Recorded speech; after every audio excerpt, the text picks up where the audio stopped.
Tahi atu, kia ora, Nisa Bulavinaca. Today's Talanoa panel, we have Whila Formatu, Ravinda Hunuya, Mama and daughter duo Jody Cameron and Jason Tinney. We're talking about Māori and Pacifica women in sport leadership and governance.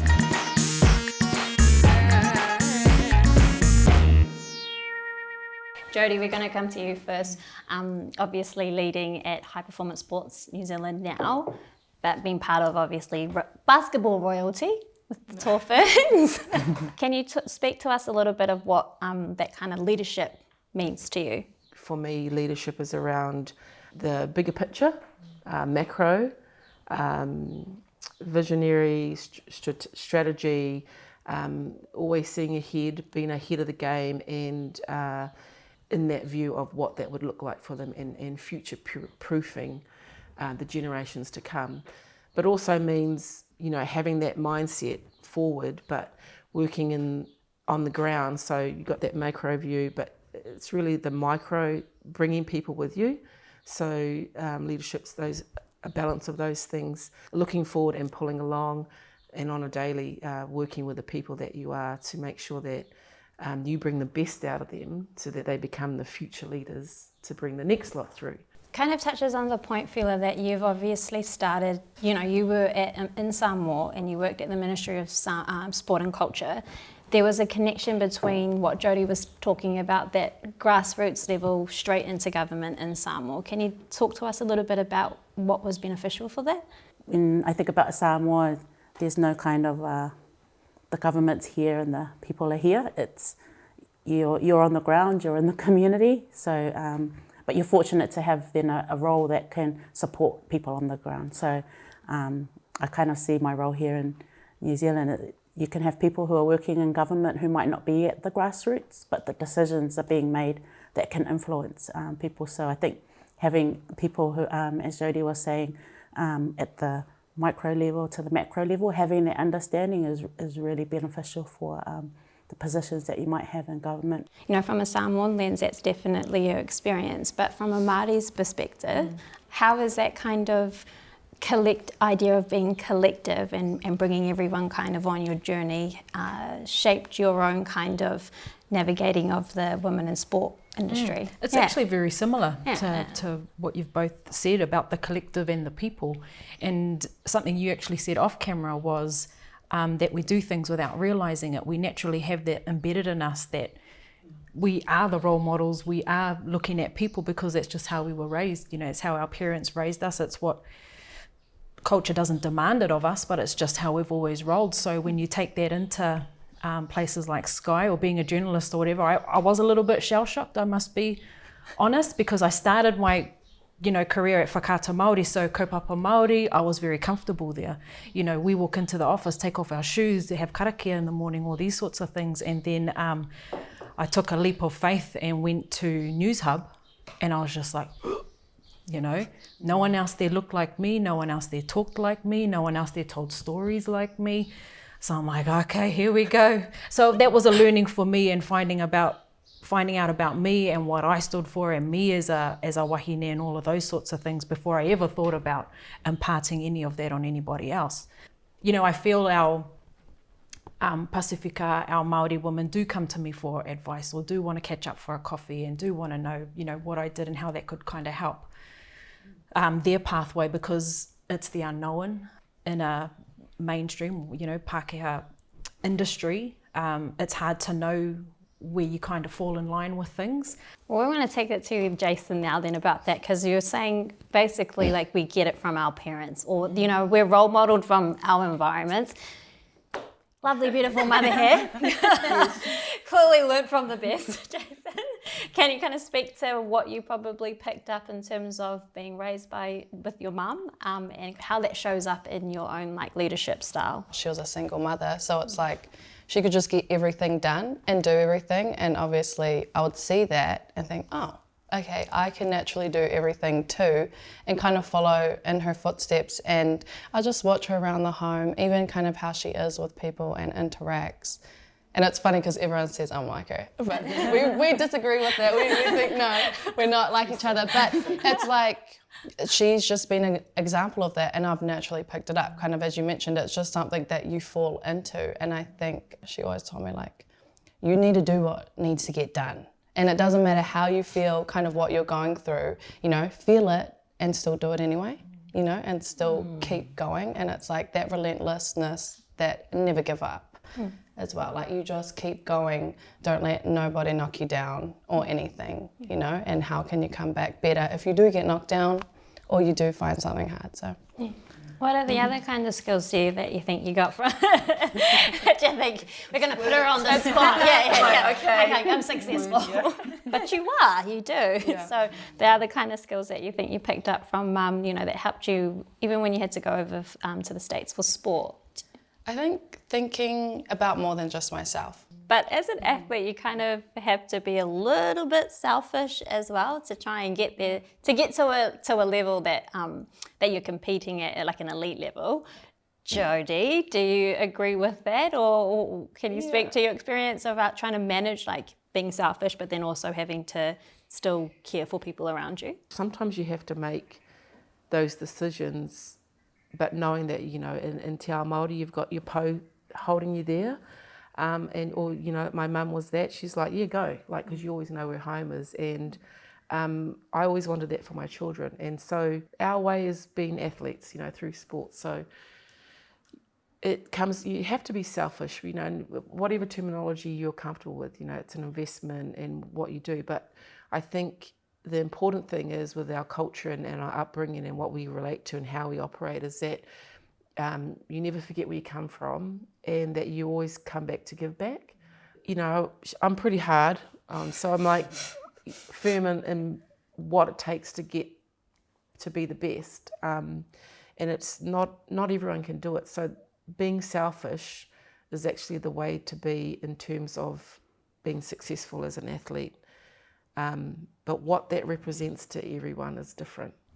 Have you feel like then, Fila, on the other side of how do you kind of, if you are challenged with that, how do you personally then manage that kind of, you know, a little bit of a tug of war of, I have to be selfish and do this, but at the end of the day, I'm hopefully going to be bringing all our communities together. I was trying to think of the word, like you have to work on yourself. So, and then that, I guess, relates to that role modelling. Like if I work on myself, then I will model, you know, a behaviour that is acceptable. So I played touch rugby for Samoa, and then I also did powerlifting. And I had a struggle because in touch, I have my team. So not that I hide behind them, but everyone had like a role and a place. And so I was on the wing. I just got to catch the ball, you know, or I've just got to drive it. But when in powerlifting, it's just you by yourself on the platform. And so the struggle was I can't hide. So I've really got to work on myself to do well. But I also had a why. So my why was I was the first woman to powerlift in Samoa. And so there was that, I guess, responsibility or role modelling that, hey, you can do it. Even though my mum didn't like it, she goes, oh, that's ugly. But then she also supported me because that whole concept of a woman lifting heavy weights. So that broke a barrier for me. I was like, no, we can lift weights. We can. So I think it's that whole, how I work on myself, my why I was doing it, to try something new and different, to challenge myself, but then also you represent your country. It's another part as well. So the importance of having the why, so you keep going if you just hold on to the why. And if you can connect that too, I find like stepping out from the collective group, stepping out from your family, looking better than anyone else is like a huge choice. Like you go, oh, I'm going to be in the spotlight. And I think that's been the most difficult thing that I've come across with athletes coaching and also myself, is that taking that step and owning it and without losing the mana behind you. But I know, you know, in Polynesian mode, it's like you get the peer pressure that we put on ourselves, go, oh, you're trying to look flash, because we're so used to being humble and not looking flash, and that the language around that, you know. And so I'm like, when I see a Polynesian woman or boy in Māori step out, that takes a lot of courage, because now that's really the mainstream they're stepping into. And that's what I mean about, like, you have to go out to give back, and it's actually a bigger give back to your community when you decide to be courageous. And I just wish there was just a little bit more, I suppose, better language and acceptance to awhi that more. What I do for a living is interview athletes, and predominantly ones who are mixed race, or, you know, of the likes. We'll use Israel Adesanya as an example, UFC fighter, who cops it from the media all the time about, you know, being loud and obnoxious and all these sorts of things, and people have a perception of him because he's loud, because he's himself, and proudly so.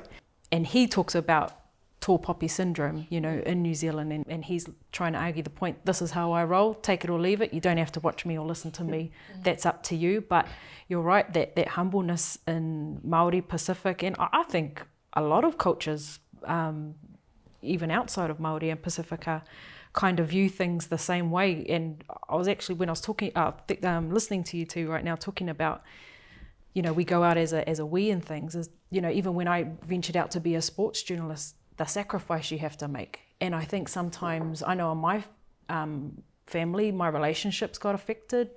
I had 3 young children at the time, so you have the guilt, you know, of stepping out and trying to convince everyone that just, if I just do this now, I guarantee you it will all pay off. And they're just like, well, we need to pay the power and we need to do this, but you keep taking all these free jobs trying to work towards this dream of you know, of this broadcast thing that might not even happen. So a lot of it is a leap of faith, and sometimes for some families that's sometimes not realistic, especially if you're contributing to the collective. It's like, how do you be out there, dream a little, go and get it, whatever you desire it, but not offend.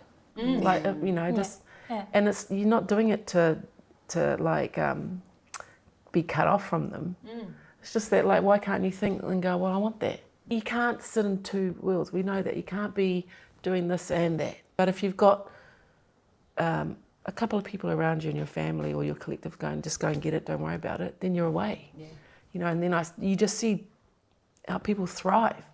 What was it for you then, in terms of, you knew, like, you believed in, was it just a belief in your goal, and that you knew you could get there, that you were willing to do all of that? First of all, I'm stubborn. You know, I had a stubbornness that, you know, I had, you know, investing, not by financially, but I invested my time, I invested effort, I invested in, you know, becoming almost obsessed with researching and, you know, going out on shoots. And I even went to modelling to get confidence in front of a camera, you know, like looking at different ways in which I could all pull it back into this journalism thing that I wanted. And another thing that rang for me was the why. I felt that we had so many of our people who were doing amazing things in sport. Nothing against mainstream journalists or whatever. I just thought that if we had some of our people talking to our people, we can get the story. You know, we can get and not in a, you know, a paparazzi type way, but that meaningful, in-depth, we're understanding why they do what they do and how they're doing it in a way that we could translate it back to an audience, and we can get that sort of understanding. And I thought there was a big gap there. There was especially a big gap with our women. So that was my kind of why, was to, you know, and to show my tamariki, you know, yeah, we're raised in Mangere, we, you know, South Auckland, there's a stigma attached. But the one thing that our people are great at is telling stories. You know, you're Māori, Punjab, going into an industry that there's not a lot of people that look like you.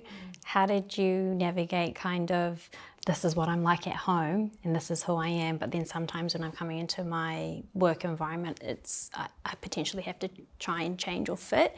When I think back now, a little bit sad, you know, when you have to go to work and hang up your portai for the day, you know, and then retrieve it at the door on the way back out, you know, because going into a mainstream newsroom was a lot. And I didn't realise, you know, people spoke differently and they treated each other in a way that I don't usually treat people, and, you know, and it's not always nice and friendly and, you know, a bunch of roses. But I used that first experience to learn, You know, I needed to learn how these systems worked. I needed to learn how they were editing. You know, I needed to learn these little skills if I was going to progress anywhere else from there. So that was a starting point for me, whether I liked it or not. When I think back now, being thrown into the deep end worked for me, I thought. It taught me a lot about being staunch to your kaupapa. If you believed in a story, go for it. Even if you knew it was a good story, your boss didn't think it was a good story, trying to convince them that, hey, te mea, this is why, trust me. So yeah, it was learning. So using that experience to learn, as uncomfortable as it was, going to work in high heels. Like now, since I've been at Sky, I wear sneakers every day. And I feel like I've made it. You know, like I can go to work with sneakers on now. Like I've done the miles and I've earned the right to wear my flats. But so that it was tough. It was culturally testing for me, coming from a kaupapa Māori environment. But I needed to learn the basics if I was ever gonna move forward, and then have a little bit of freedom to then start to pick and choose where I can go, because I'd kind of established my foundation. Yeah. Learning the system, Jody, you're probably like the best at learning how things actually are, and knowing what you can do, you know, previous experience, even when you're saying in like your finance roles, understanding how the world kind of works, and then trying to not manipulate it, but being smart about it. Pretty much exactly how you would on a basketball court, but realizing how you would play a game in our current system and society. Not being in it, like going in and not knowing anything, and contributing when the opportunity comes. And when you figure out the system, you know exactly where you sit. When opportunity comes and you have an opportunity to influence or to give an opinion, and if you're smart enough and you know where it's heading, or you can talk into other people's conversations, or you know, you can give a different lens on something, that's valuable. And I think now, especially in the system, understanding that having more diversity around the table offers more options to people. So great leaders and leaders that are in systems understand that. They realise that in order to change, that's their own skill set, is to listen into the different conversations or opinions and lenses and go, okay, that's, you know, because you're giving them intel that they're not privy to. And so a good system will take that on board. And working hard and working well and just doing your job really well, and making sure that, you know, so making sure that you're just not a replaceable person, because you know, and understanding what you bring. We're good around this table. Do you think we're the exception of the positions that we've been able to get to in our careers and / roles, or do you think actually there should be more of us? The people who are making the decisions to get people into positions of power generally don't look like us do it. I can't remember the stats, but you know, there's research to suggest that you tend to choose people that basically look like you, or that are aligned to your kind of view of the world. I understand the individual want, like, yes, I play a role in where I want to get to, but I still have to understand that there's a whole system above me and power structures that I'm not a part of, that I have no say over, that will determine whether or not I get to a position. Do you know, even the governance. You're talking about is the, for myself, be honest, it wasn't a desire for me to work at Sport New Zealand, because I was working in the community at that time, because my heart is always for the people. And there were another number of times that we tried to take things to the system, because if we're talking about systems change, you know, really it is based on people. Some people have the powers, you know, the powers to make decisions, and if they're good, then they'll listen to, you know, the people about. So there were a number of times that we would take things, I guess, to where I currently work in it. People would listen, but didn't. There was no change at that time. So when I saw that there was a roll up, I thought, oh, is there change? Because it looked like there was. They were looking at something different, and I think that's where you've got the HR or the people and culture who they're now looking at, you know, diversity of thought. So if the organisation is willing then to have people come through who are diverse, I think that's a start. So I think at the time there might have been maybe 2 Pacific people I knew of that were in the Sport New Zealand part of the Sport New Zealand group, and then When I came on, then there was maybe three and then 4. So it's just grown, and then now there's 13 of us in the Sport New Zealand group. But now we're looking at how do we cross over with our high performance. So that's been something that I've been, I guess, happy to be a part of in Sport New Zealand. Is we've starting to create a collective of us. So you built your own table. Is it like if you're building it? Yeah. You touched on then kind of like Ravinda, the idea that we don't not necessarily have like a leader title. Like not all of us will, people deem that we're leaders in the sense. Talking to you earlier a little bit, Ravinda, around that, of you not realising that you are leading and we are leading in different spaces. You just don't necessarily have that as the official title. Yeah. Can you speak to actually how you're a big part and led Sky Sports' journey around like acknowledging tangata whenua and what that's actually mean for an organisation and your career? Yeah, it's funny you say that, because when you asked me the question, thoughts around leadership, I'm just like, and then we start talking, I'm just like, oh yeah, we do all of that. We do all those things.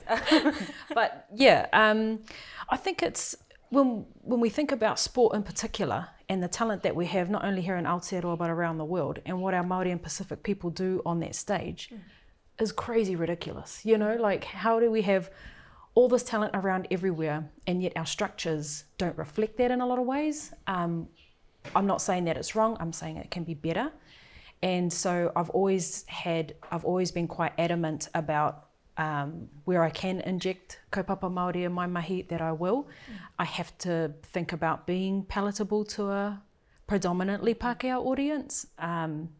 And that's what you get, when you're dealing in subscriptions and things like that. But where I can, I will, but not because I've ever been put in that position to do it. Not that I've ever been told to do it. It's because I know I can, and that word responsibility has stuck with me. I feel a responsibility to be able to do that. That I came from Māngere, I'm Māori, I'm Punjabi, and another little girl from the same community I came from can look at me and go, yep, that's me.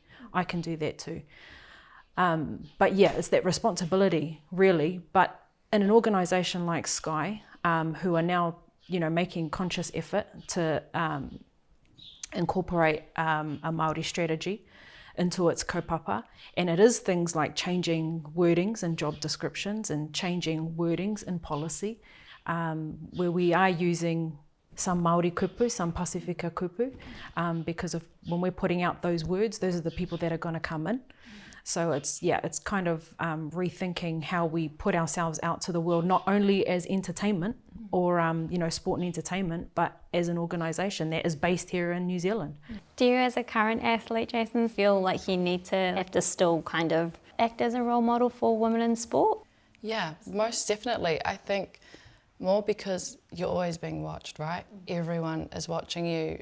People that you don't think are watching you, but they're seeing everything that you do. So it's like you have to have that self-awareness of like, okay, yes, I'm in my zone, maybe like as an athlete, but I still need to hold myself to this standard or this level, or, behave a certain way.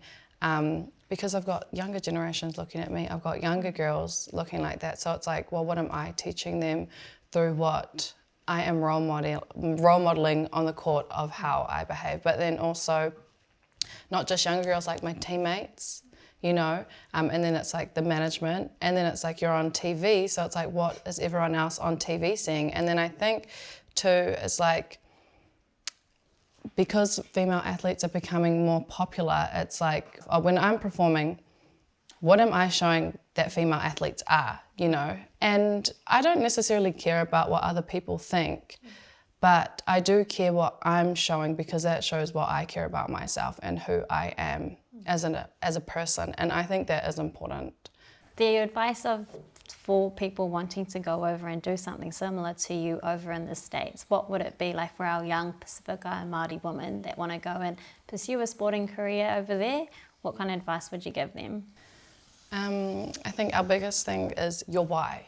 And your why might not be the same, but you need to have a why you're going over. And then I think knowing your personal goals and where you're at. So It's going and doing your research about schools, this system over there, because it is a lot different to the system over here. So it's knowing what you want from that, and are you going to be a good fit, because you're packing up your whole life and you're going by yourself into a new system, and they're going to break and mold you into what they want. And so it's like, do I want to be associated with that? Do I want to be like these people at this school, or do I want to go here? Because then you're shaping your future, right? And how you see everything else, and kind of those things that you learn. So I will say, be realistic about where you're at as well, where you're at, what you are wanting to achieve. And don't worry about what anyone else thinks of where you're going. You know, what matters most to you, that's going to help you and your why get what you need from that. I think sport is going to get, and is trying to get, as you look around the world and in New Zealand, more reflective of society. So it's happening, you know. And then, you talk about like, you fell into this role, I fell into this role. We like something about it, and then we realise, that it's bigger than us. So our why, we can associate back, forward, and I think that's really important, and that's why we're in these positions. And yes, we are role models, but that's not why we pick the jobs up, put the hat on.